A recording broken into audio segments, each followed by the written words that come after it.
Assalamualaikum warahmatullahi wabarakatuh. Perkenalkan, nama saya Amsori, mahasiswa PPG dalam jabatan Universitas Pendidikan Indonesia, Unit Kerja SMA Negeri 4 Cibinong.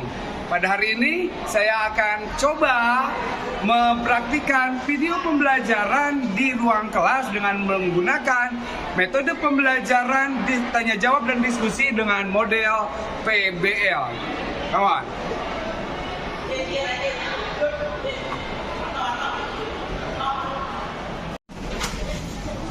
Assalamualaikum. Waalaikumsalam warahmatullahi wabarakatuh. Oke, baik anak-anakku, apa kabar hari ini, sehat? Alhamdulillah, luar biasa. Allahu Akbar. Yes.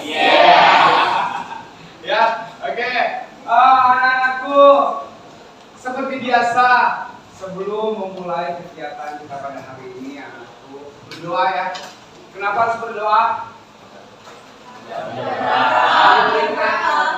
Iya, kan banyak yang diharapkan, ya. Oke, berdoa dipimpin oleh ketua kelas. Dipersilakan.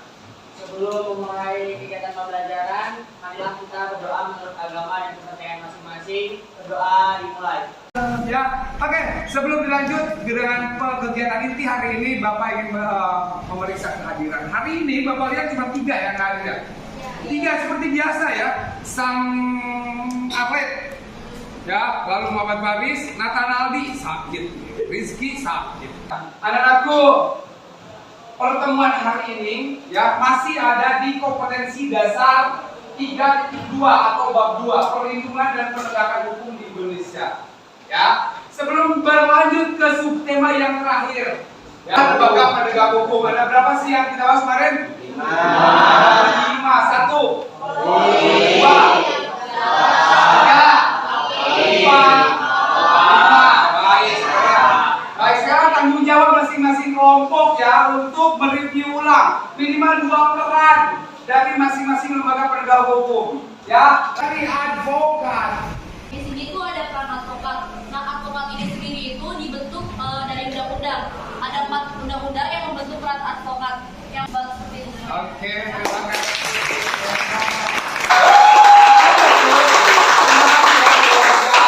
Saya masih ingat ya dari tugas-tugas yang sudah kalian presentasikan minggu lalu. Anak-anakku, hari ini kita akan membahas ke subtema yang ketiga, yaitu tentang dinamika pelanggaran hukum. Sudah jelas ada korelasinya. Kira-kira, Bapak nggak mau menjelaskan dulu nih.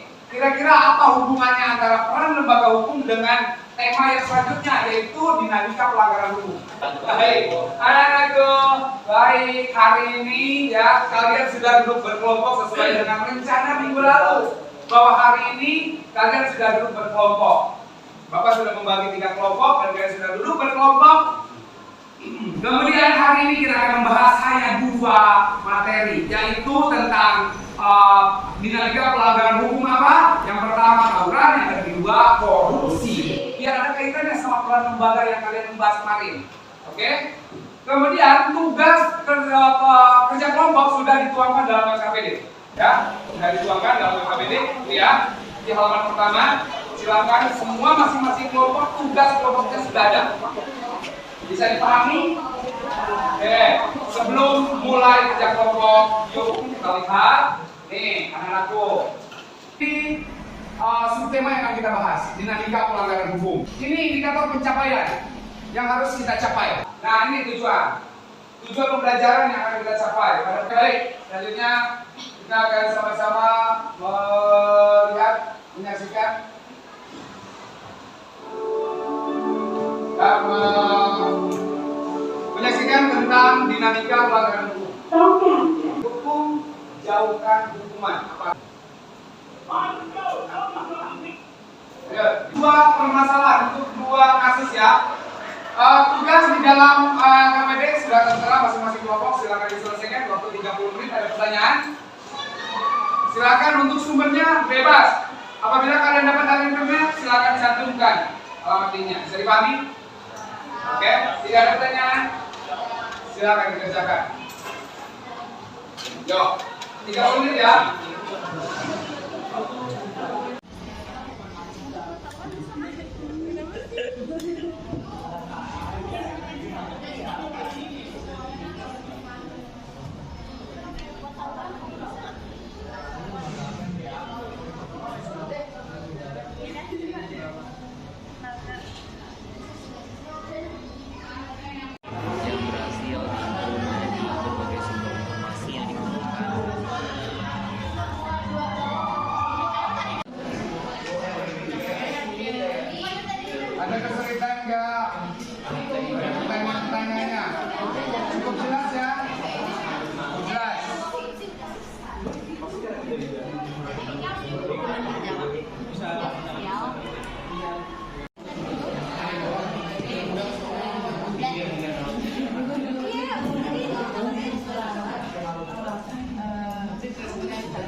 Ada 3 lembar tuh dipenuhin. Wis. Iya lah, penuhin lah.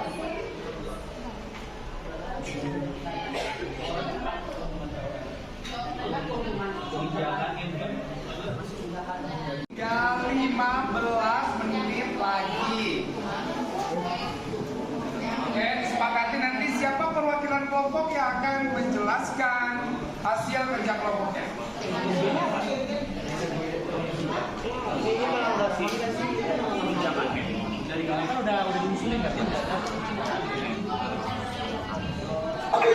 Ya, persiapan. Mulai.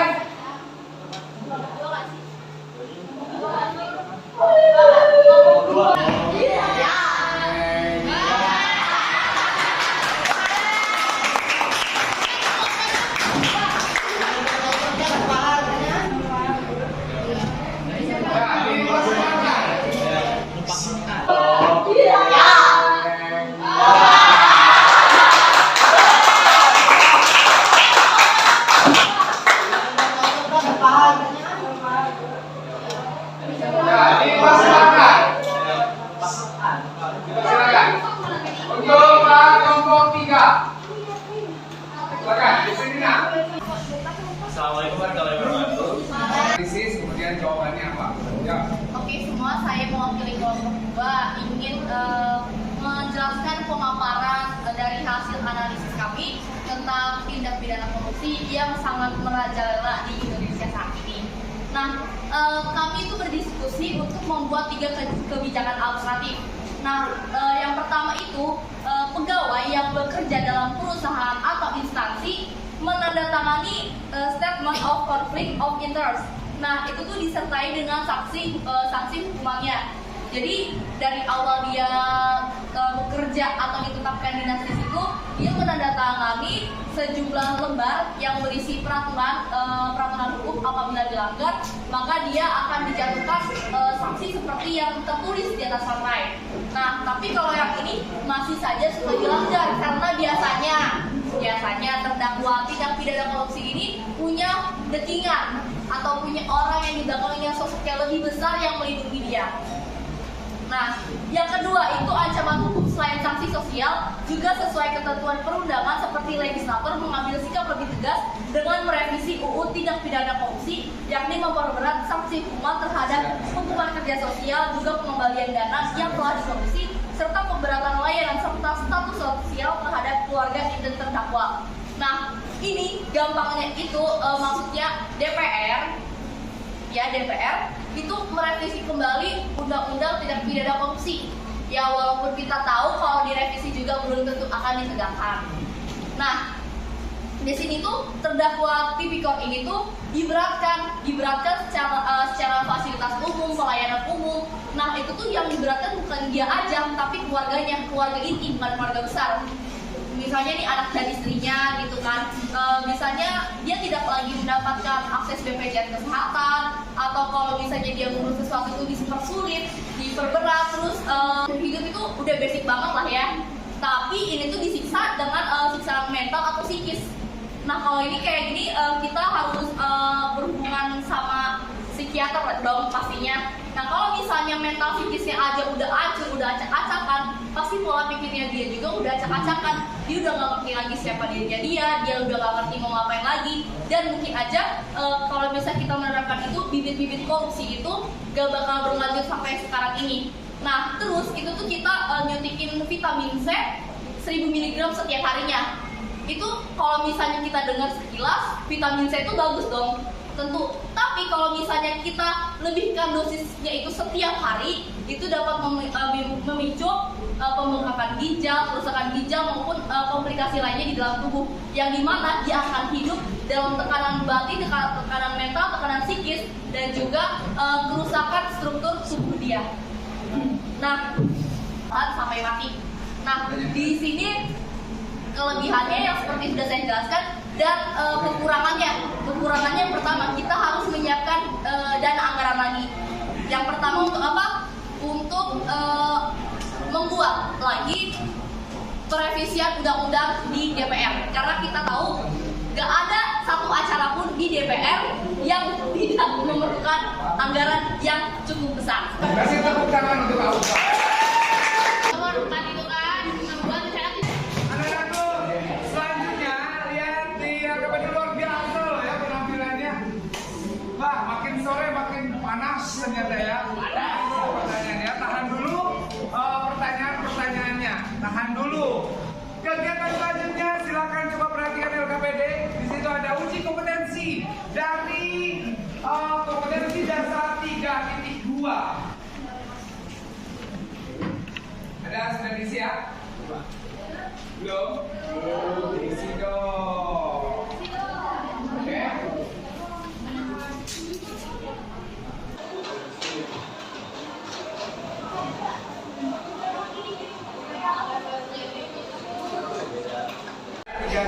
Oke, boleh dikumpulkan silakan. Masing-masing kelompok boleh KKBD dikumpulkan semuanya. Enggak, saling berhadapan aja nggak apa-apa, saling berhadapan.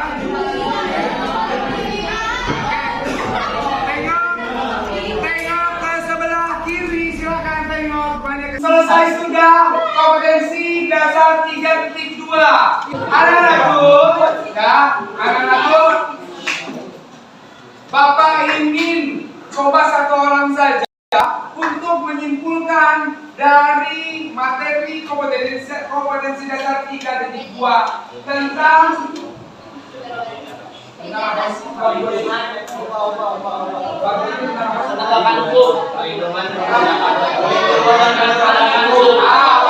dan penegakan hukum di Indonesia. Kita tanggap dulu, kita urusin dulu aja. Ya, perlindungan dan penegakan hukum di negara kita tercinta. Baik, siapa yang mau coba? Oke, silakan. Ya. Kesimpulan yang bisa kita ambil dari pembelajaran kali ini yaitu pertama ada hakikat hukum. Hukum itu adalah ketetapan atau tata tertib. Kalau hukuman itu sanksinya. Nah, terus ada perlindungan dan penegakan hukum. Kalau perlindungan itu pembelaan, ketertiban, ketentraman. Terus ada penegakan hukum. Kalau penegakan hukum itu melaksanakan ketentuan hukum yang berlaku oleh aparat penegak hukum. Nah, lalu poin yang kedua ada peran lembaga penegakan hukum. Ada satu, Polri, yang tugasnya atau wewenangnya adalah memelihara keamanan dan ketertiban masyarakat. Yang kedua ada kejaksaan, itu biasanya menuntut perkara seperti itu. Lalu yang ketiga ada hakim, berwenang menerima, memeriksa, memutuskan perkara hukum. Ada advokat, pemberi jasa hukum. KPK itu melakukan pemberantasan tindak pidana korupsi.